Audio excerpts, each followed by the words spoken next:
Dios te bendiga, te doy la bienvenida a Tesoros de Sabiduría, dando a conocer los misterios de Dios y de Cristo. En el día de hoy vamos a estar tratando un tema especial: el mar ya no existirá más. Esta cita la encontramos en Apocalipsis, donde Juan está recibiendo la revelación de cielo nuevo, tierra nueva, la nueva Jerusalén, de todas las cosas que van a suceder en los tiempos postreros, cuando Cristo establezca su reino en la tierra. Y vamos a estar leyendo en Apocalipsis su capítulo 21, versículo 1. Dice así: vi un cielo nuevo y una tierra nueva, porque el primer cielo y la primera tierra pasaron, y el mar ya no existía más. Aquí vemos donde Juan nos habla de que el mar no existía más. Y este tema me inquietó y he estado investigando y buscando para indagar más acerca de este tema. Y he escuchado y dice así: el mar no existía más. Pero vamos a profundizar en este tema. Cuando nos vamos al capítulo 22 de Apocalipsis, nos dice en el versículo 1 y 2: después me mostró un río limpio de agua viva, resplandeciente como cristal, que salía del trono de Dios y del Cordero. En medio de la calle de la ciudad y a uno y a otro lado del río estaba el árbol de la vida, que produce 12 frutos, dando cada mes su fruto, y las hojas del árbol eran para sanidad de las naciones. Aquí nos habla del río que sale del trono de Dios. Y yo pensando y buscando, indagando el río que sale del trono de Dios, la Biblia nos dice en varios lugares que del trono de Dios, cuando Él establezca su reino en la tierra, su trono en Jerusalén, en la Nueva Jerusalén, dice que del trono de Dios va a salir río de aguas vivas y van a correr.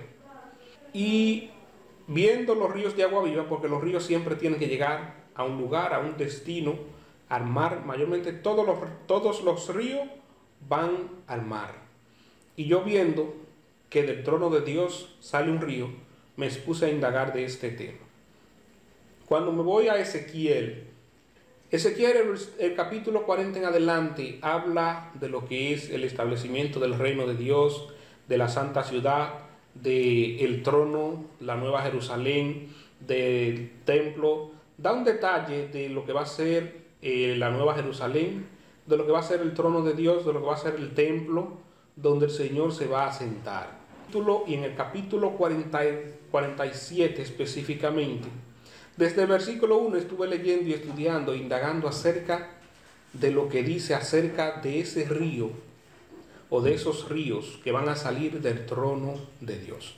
Leemos la palabra y nos dice así: me hizo volver luego a la entrada de la casa, y aquí aguas que salían de debajo del umbral de la casa hacia el oriente, porque la fachada de la casa estaba al oriente, y las aguas descendían de debajo hacia el lado derecho de la casa, al sur del altar. Y me sacó por el camino de la puerta del norte, y me hizo dar la vuelta por el camino exterior, fuera de la puerta, al camino de la que mira al oriente. Y vi que las aguas salían del lado derecho. Y salió el varón hacia el oriente, llevando un cordel en su mano, y midió 1000 codos. Y me hizo pasar por las aguas hasta los tobillos. Midió otros 1000 y me hizo pasar por las aguas hasta las rodillas. Midió luego otros 1000 y me hizo pasar por las aguas hasta los lomos. Midió otros 1000 y era un río que ya no se podía pasar, porque las aguas habían crecido de manera que el río no se podía pasar sino a nada. Y me dijo: ¿ha visto, hijo de hombre?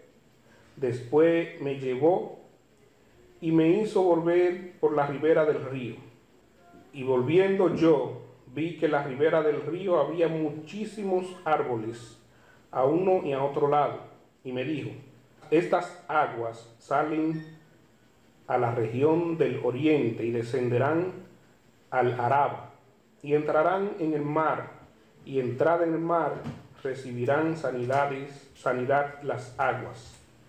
Y toda alma viviente que nadare por donde quiera que entraren estos dos ríos, vivirá, y habrá muchísimos peces por haber entrado allí estas aguas, y recibirán sanidad, y vivirá todo lo que entrare en este río. Y junto a él estarán los pescadores, y desde Engadi hasta Eneglaim será tendedero de redes, y por sus especies serán los peces tan numerosos como los peces del mar grande.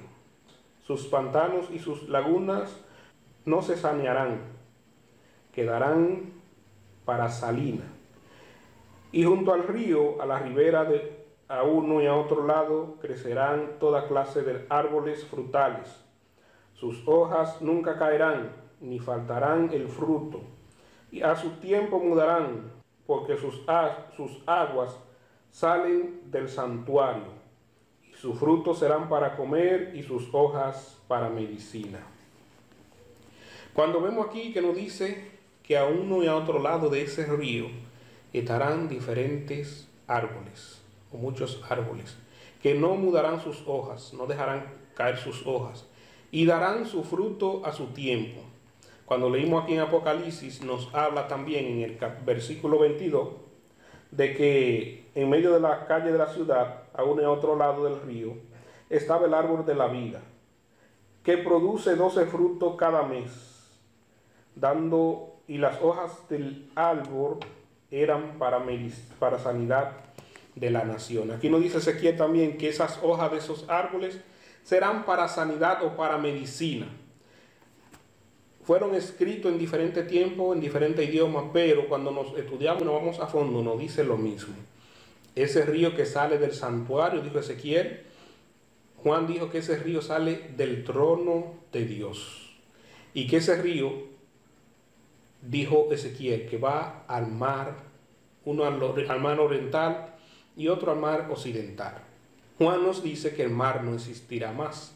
Y yo buscando y estudiando esta palabra, sabemos que la Biblia ha sido traducida y desde que se escribió han habido varias traducciones.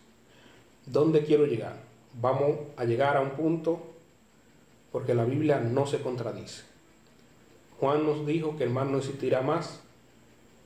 Ezequiel nos dice que los ríos que salen del trono de Dios van a parar al mar occidental y otro al mar oriental. En Zacarías, su capítulo 14, también tenemos una lectura que nos habla de los ríos o del río que sale del trono de Dios. Zacarías 14:8 nos dice así: acontecerá también en aquel día que saldrán de Jerusalén aguas vivas, y la mitad de ella hacia el mar oriental y la otra mitad hacia el mar occidental en verano y en invierno. Dice que saldrán aguas vivas. Ezequiel nos dijo que saldrán aguas del trono de Dios. Juan también nos dice que saldrán aguas del trono de Dios. Aquí también nos dice que la mitad saldrá hacia el mar oriental y la otra mitad hacia el mar occidental. Esas aguas.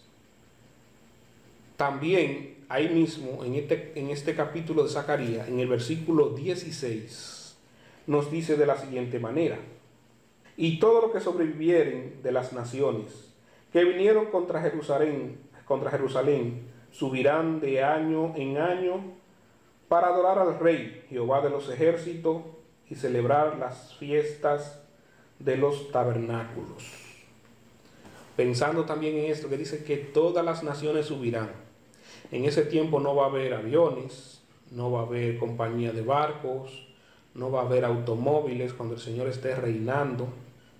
Estudiando la palabra a profundidad, nos dice que la tierra va a volver como era antes, que era una sola pangea, un solo pedazo de tierra. No, cuando Juan nos dice que el mar no existirá más, no es que no va a haber mar, no va a haber agua, sino que no va a haber divisiones de continentes, los continentes van a ser uno solo.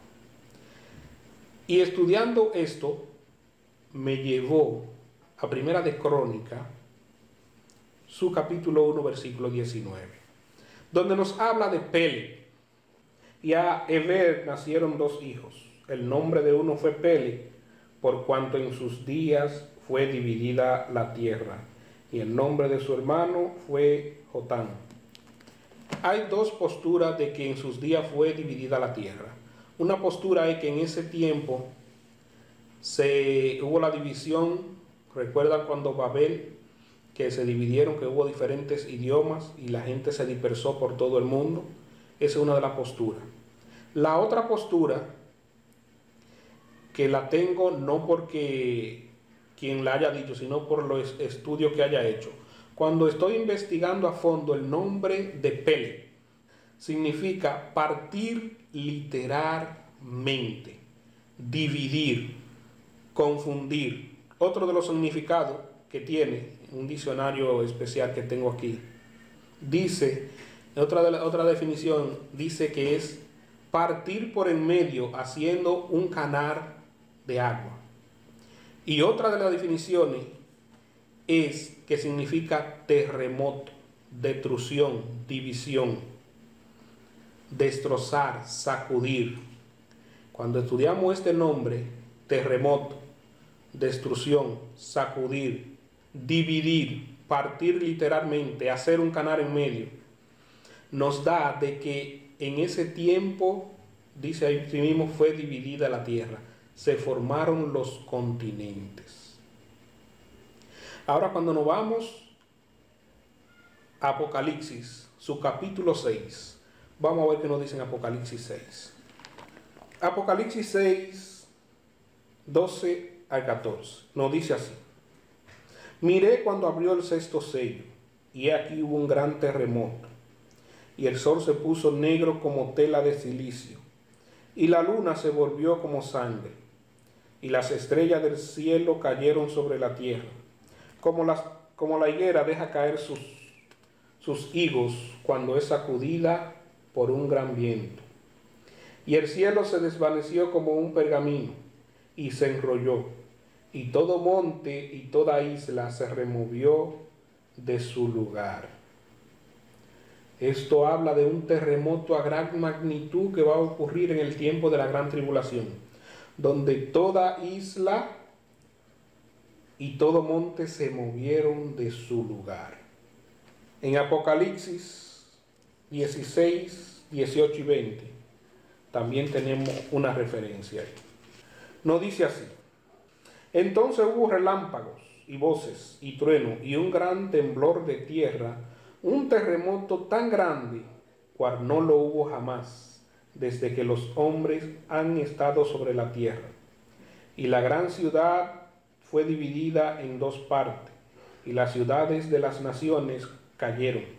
Y la gran Babilonia vino en memoria delante de Dios para dar el cáliz del vino del ardor de su ira. Y toda isla huyó, y los montes no fueron hallados. Toda isla huyó. Y este terremoto nos dice que van a desaparecer las islas. Y aquí cabe la teoría de que la tierra va a ser nuevamente una sola paña. Toda la tierra se va a unir nuevamente para cuando venga el reinado de Cristo. Entonces, cuando Juan dice en Apocalipsis que el mar no existía más, no es que no va a haber mar, sino que no van a existir los continentes. Los continentes se van a unir, y científicamente está comprobado de que la tierra era una sola paña, un solo pegote. Y en un tiempo que no tiene la exactitud, se dividieron. La Biblia, cuando nos habla en Crónica, en Génesis también nos habla de Peleg, pero en Crónica que nos dice exactamente que en sus días fue dividida la tierra. Y cuando buscamos el significado, fue un terremoto a gran magnitud que partió y dividió y destrozó la tierra, y ahí se formaron los continentes. La Biblia es un libro completo, si la escudriñamos a fondo nos da específicamente toda la información de lo que el hombre quiere saber. Dice que en ella está la ciencia, el conocimiento y la sabiduría. Y el temor de Jehová es el principio de la sabiduría. He compartido este tema, nos puedes dejar tu comentario, podemos abundar, podemos llegar para que sea de buen provecho y de edificación para cada uno de los oyentes y nos nutramos cada día de la palabra y escudriñemos cada día más. Estuvo con ustedes Noé Salas en Tesoros de Sabiduría, dando a conocer los misterios de Dios y de Cristo. Dios te bendiga.